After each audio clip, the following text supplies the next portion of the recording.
I've seen a lot of strange things out on the road, but only one has made me change the way I breathe. My name is Mark.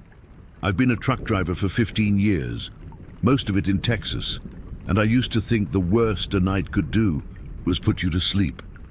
Then I met the woman in the white dress on Highway 90. It was early March after midnight, storm indecisive in the distance. The desert was wide open, land so flat it looked like you could slide a dinner plate across it for miles. I was hauling a refrigerated load east, El Paso to Houston, taking the long way because quiet miles clear the head, even when they fill it with things you'd rather not think about.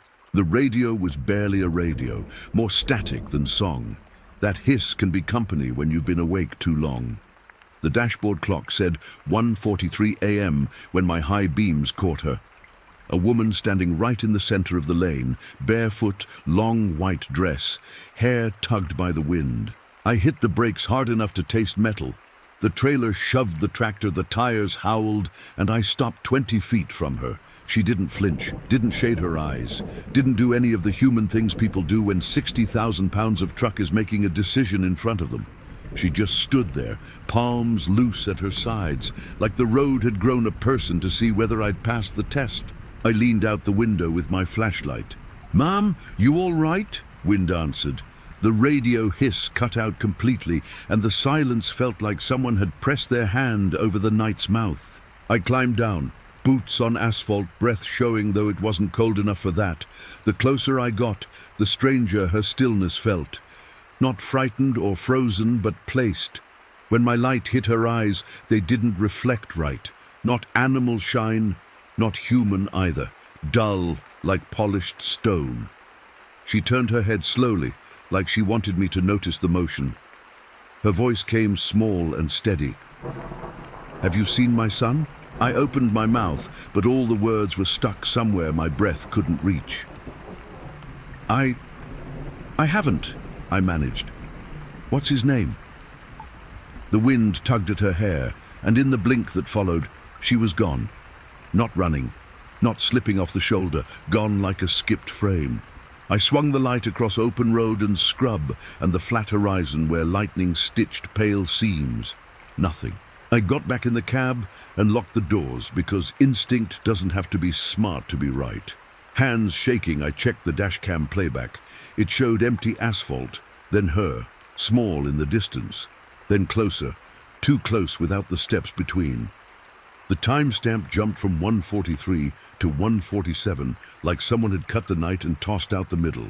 I drove on, faster than I should. Every curve felt like turning a page I wasn't ready to read.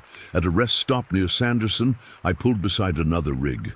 Henry, a driver I'd seen a handful of times, rolled his window down and took one look at me.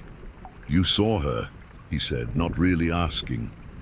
"I don't believe in that," I said, which is something you say when belief has already found you. He didn't smile. "Highway 90 takes what it takes," he said.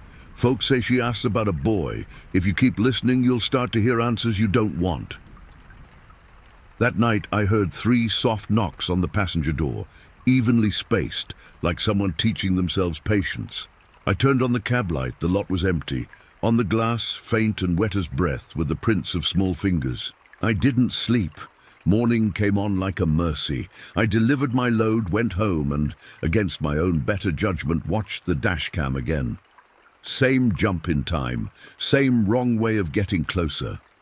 Just before the footage cut back to normal, I caught it. Her face reflected in the passenger window, calm in a way that argued with fear. At her throat, an oval locket glinted in the dashlight. I tried to delete the file. The software froze. I yanked the SD card and shoved it into a drawer. You don't have to be superstitious to agree with yourself in a hurry. For a few days I stuck to daytime and local runs. The city was noisy and ordinary in the way that lets you forget the shapes the night puts in your head. But Friday evening, the long run came back on my sheet. El Paso to Houston, overnight. I'm not the kind of driver who lets a road own me. I left at dusk, under a sky the color of a bruise. Talk radio became a murmur, became a hiss. Near Del Rio, The GPS blanked for a breath and then drew a faint line just north of the highway with a name it had no business knowing. Mother's Way. When I blinked, it was gone. My ETA gained 4 minutes with the same distance, which was a trick the road sometimes plays when it wants you to measure time in something other than numbers. At a lonely all-night station, I bought coffee that tasted like it remembered better days. A corkboard by the door held notices, cards, and a faded photo pinned under missing pet flyers. A woman in a white dress, not a wedding dress, but the kind of church dress people used to pass down, and a boy on her hip with stubborn eyes. Someone had written in blue ballpoint, Sarah Purchase Emmett, 1987. I didn't touch the photo. Back at the truck, I noticed 10 pale crescents on the passenger door, fingernail-sized, like someone trying to be brave about knocking. I wiped my thumb over one. It warmed under my skin like it had been left there longer than the night could keep cool. I drove on. The mile markers started repeating, 327 3 times in a row, and if you think you wouldn't notice, trust me, the road teaches you how to feel wrong numbers without reading them. I pulled to the shoulder, hazards off, because I didn't want this to be a warning. The wind made a sound like someone remembering something important. From the sleeper came a soft sound, fabric settling when it shouldn't. I pulled the curtain and saw it, a faint handprint on the sheet, small, the size that makes adults slow down when they talk. A dusting of grey silt clung to the weave, lake edge fine. I held my breath to see if the air would tell me something. It didn't, but the quiet did. I don't know why I drove west after my drop, why I put the SD card back into the dash cam, saw her reflection with the locket again, and chose to follow the feeling like it owed me change. The highway thinned to a gate and an abandoned foundation under a tilting pole. On the concrete, a stubborn patch of pale blue tile refused to give itself back to the dirt. In a crack of grout, a glint, a dented oval locket. The hinge whined when I opened it, and inside were 2 faces faded to ghosts, a woman, a boy. Sarah, I said to the air, because sometimes the right word changes the shape of a place. The wind exhaled. The hairs on my arms stood up the way the body remembers before the mind catches up. On the edge of the slab, a figure stood with the patience of weather, white dress, bare feet, hair that moved as if the air was thinking about water. I found this, I said, holding up the locket. I don't know if it's yours. She didn't reach for it. She lowered her head a fraction, and there was more understanding in that motion than words could carry. When I looked down to choose my next thought, she was gone in the way a memory decides to step back into the room it came from. Back on the highway, a state trooper lit me up for nothing more than a conversation. He eyed the locket on my dash and the quiet under my voice. People call in, he said, white dress on the road, asking about a boy. I tell them the story if they need one. What's the story? I asked. Car trouble in summer heat. Somebody stopped, somebody else didn't. There's no marker because some families can't live under a cross that tall. He tapped the side of my door and nodded at the locket. You don't want to carry a key that opens doors that aren't yours. If you stop out there again, leave it. Does leaving it fix anything? He watched the horizon like it might confess. It makes the right kind of noise in the right place, he said. Sometimes that's all we get. After the delivery, I went back anyway. The road ended at the same fence and the same foundation. I wasn't alone this time. A man stood by the leaning pole with a hand on the wood, as if steadying it to be climbed. You found something, he said. I held up the locket. He took a breath that sounded like it was borrowing from somewhere else. That isn't hers, he said, but if you leave it, it will belong to this place. That's how places work. They collect what people bring when they don't know where else to put it. You were Rains, I asked, thinking of the photo. We were, he said. Now we're just people. He didn't tell me his name, but he told me something that felt more private.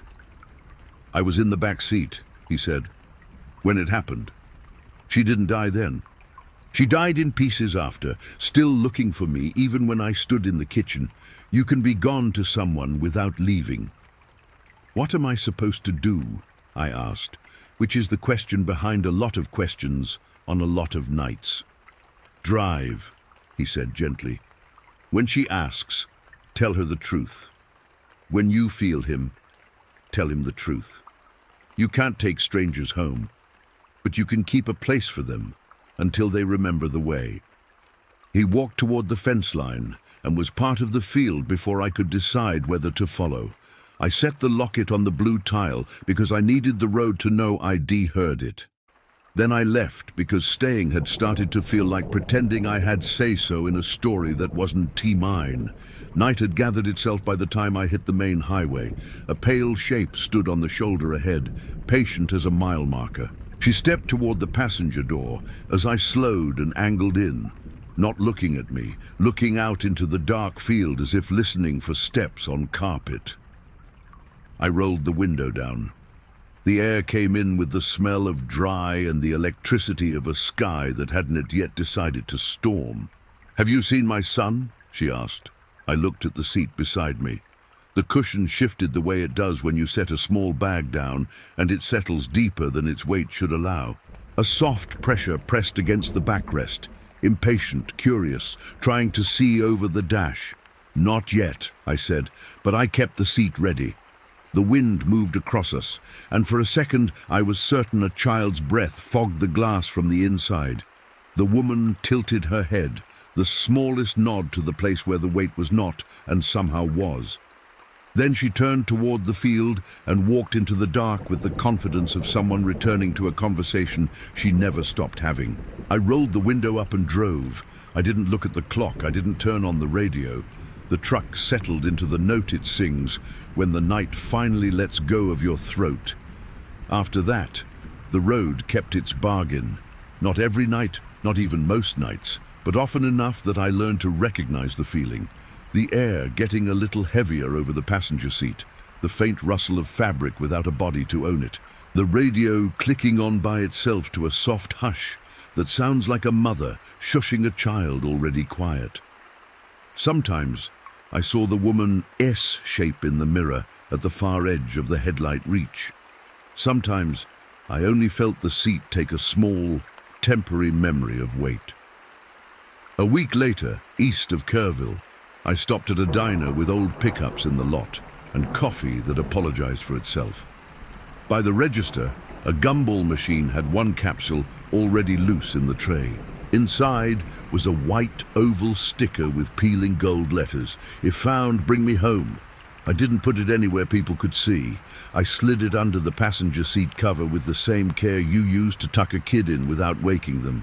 The trooper was right about keys. The locket belonged on that blue tile in the dark, but there are other keys you carry that don't open doors so much as keep them from closing. Space, for instance. A warmed seat. An answer you can say with your whole mouth when the night asks you the same question again and again. Last month, a new driver flagged me down at a rest area west of Sanderson, eyes wide the way sleep makes them when it mixes with something else. "You ever seen anything out there?" he asked, chin tipping toward the black ribbon he wasn't ready to name. "Sometimes," I said. "What did you see?" He swallowed. "Thought I saw a woman in a white dress, middle of the lane. When I blinked, she was at the window. I didn't stop." "Good," I said, and meant it. That was the right call. He waited, hungry for a story that would make the world fit again. I didn't give him one. I gave him instructions. "If you hear knocking, don't open the door. If you feel the seat dip, don't panic. Just talk like you would if a tired kid climbed in. Keep the road, keep the line, let time do what time is good at." He nodded like he would try. I wished him an easy night, knowing the night rarely accepts wishes. I still passed the place where the foundation sits under that leaning pole. Sometimes there's a coin on the blue tile, sometimes a plastic toy. People want to leave proof they were brave enough to love strangers. The wind never leaves anything exactly where they put it, but the road keeps the story tidy enough. I don't watch the clock anymore when I feel the air change. I don't need to see numbers to know what time it is. I keep my hands at 10 and 2, I leave the radio off, and I speak softly when the quiet leans in. And when the question comes, from the shoulder, from the glass, from the space in the cab that belongs to someone I've never met, I answer with the same sentence every time, because it's the only honest thing I've learned out there. Not yet, I say, and I keep the seat warm. If this story kept you on the edge, tap like. It really helps the channel. Share your creepiest road night moment in the comments. And if you want more true horror every week, subscribe and turn on the bell so you don't miss the next one. Stay safe out there. Keep the passenger seat warm.